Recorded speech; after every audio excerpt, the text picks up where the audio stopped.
అందరికీ నమస్కారం. కేంద్ర ఎన్నికల సంఘం అనేది ఎన్నికలకు సంబంధించిన నియమ నిబంధనలను తీసుకురావడం జరిగింది. అందులో ప్రముఖమైనది నేను ఇప్పుడు చర్చించబోతున్నాను. దాని గురించి మనము విశ్లేషించుకునే ముందు కొత్త వ్యక్తులు ఎవరైనా ఉంటే మన ఛానల్ సబ్స్క్రైబ్ చేయండి, షేర్ చేయండి, లైక్ చేయండి. మీరు లైక్ చేయడం వల్ల నాకు సపోర్ట్గా ఉంటుంది. ఇలాంటి మరిన్ని వీడియోస్ మీ ముందుకు తీసుకొస్తాను. ఏదైతే ఎన్నికల కేంద్ర సంఘం ఉందో ఆ సంఘం అనేది లేటెస్ట్ గా ఒక నోటిఫికేషన్ అయితే జారీ చేసింది ఈరోజు. అందులో ప్రధానంగా చర్చించుకోదగ్గ విషయం ఏంటంటే, ఎన్నికల పొలిటికల్ క్యాంపెయిన్ లో గాని, ఎన్నికల ప్రచారంలో గాని అనేకమైన వ్యక్తులు పాల్గొంటారు. ఒక వృద్ధుల నుంచి, మిడిల్ ఏజ్ నుంచి, చిల్డ్రన్స్ నుంచి, ఇలా 3 రకాల వ్యక్తులు పాల్గొంటారు.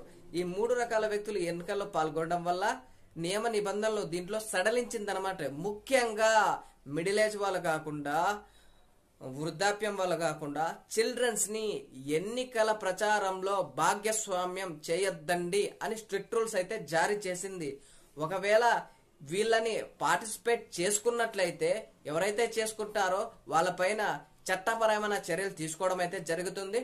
ఈ ఎన్నికల్లో పిల్లలతో ఎలాంటి పనులు చేయిస్తారో ఒకసారి మనము ఎక్స్ప్లెయిన్ చేస్తాను. ఈ ఎన్నికల్లో పోస్టర్లు అతికించడం, ఒక పిల్లోని పెద్దలు ఉద్దేశించి చెప్పి ఈ పోస్టర్ని గోడకు అతికించండి అని ఇలా చెప్పడం, దీన్ని నిషేధించింది. అలాగే పిల్లల్ని ప్రచారంలో పాల్గొనడం, వాళ్ళ తల్లిదండ్రులు పిల్లల్ని ప్రచారంలో పాల్గొనకుండా చేద్దండి అని నిర్దేశించింది. అలాగే ఇతరు ఆపోజిట్ అభ్యర్థుల్ని పరుష పదజాలాలతో, అదే కాకుండా ఇబ్బందికరమైన మాటలతో తిట్టేటువంటి తిట్లు ఉంటాయి కదా, ఇలాంటివి కూడా పిల్లల చేత చేయించరాదు అని స్ట్రిక్ట్ రూల్స్ తీసుకొచ్చింది.